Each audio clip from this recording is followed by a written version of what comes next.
भारत की राष्ट्रपति श्रीमती द्रौपदी मुर्मू ने आज 10 मार्च को नई दिल्ली में जवाहरलाल नेहरू विश्वविद्यालय के छठे दीक्षांत समारोह में भाग लिया और उसे संबोधित किया। नमस्कार, आप देख रहे हैं न्यूज सोर्स चैनल को। खबरों में आगे बढ़ने से पहले चैनल को सब्सक्राइब करके बेल आइकन प्रेस कर लीजिए ताकि डेली अपडेट मिलती रहे। तो चलिए स्टार्ट करते हैं। राष्ट्रपति ने कहा कि पूरे भारत के छात्र जवाहरलाल नेहरू विश्वविद्यालय में पढ़ते हैं। यह विश्वविद्यालय विविधताओं के बीच भारत की सांस्कृतिक एकता का जीवित प्रतिबिंब प्रस्तुत करता है। कई अन्य देशों के छात्र भी विश्वविद्यालय में अध्ययन करते हैं। इस प्रकार सीखने के केंद्र के रूप में जवाहरलाल नेहरू विश्वविद्यालय का आकर्षण भारत से परे है।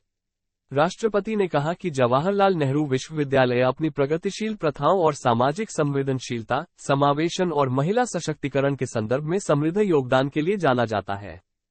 राष्ट्रपति ने कहा कि जवाहरलाल नेहरू विश्वविद्यालय के छात्रों और शिक्षकों ने शिक्षा और अनुसंधान, सिविल सेवा, राजनीति, कूटनीति, सामाजिक कार्य, विज्ञान और प्रौद्योगिकी, मीडिया, साहित्य, कला और संस्कृति जैसे विभिन्न क्षेत्रों में प्रभावशाली योगदान दिया है।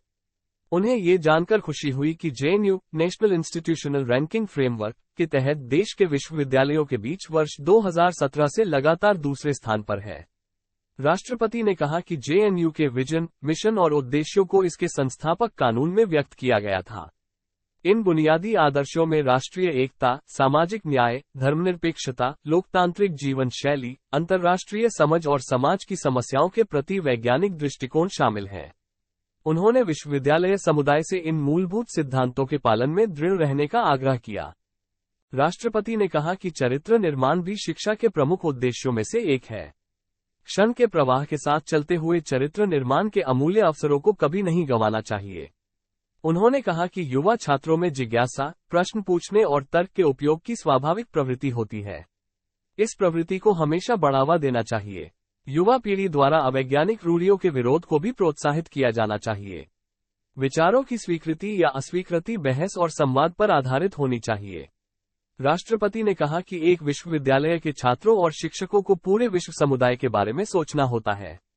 जलवायु परिवर्तन, प्रदूषण, युद्ध और अशांति, आतंकवाद, महिलाओं की असुरक्षा और असमानता जैसे अनेक मुद्दे मानवता के सामने चुनौती पेश कर रहे हैं। प्राचीन काल से लेकर आज तक विश्व के अग्रणी विश्वविद्यालयों ने व्यक्ति और समाज की समस्याओं का समाधान खोजा है और समाज के लक्ष्यों को प्राप्त करने में अपना योगदान दिया है।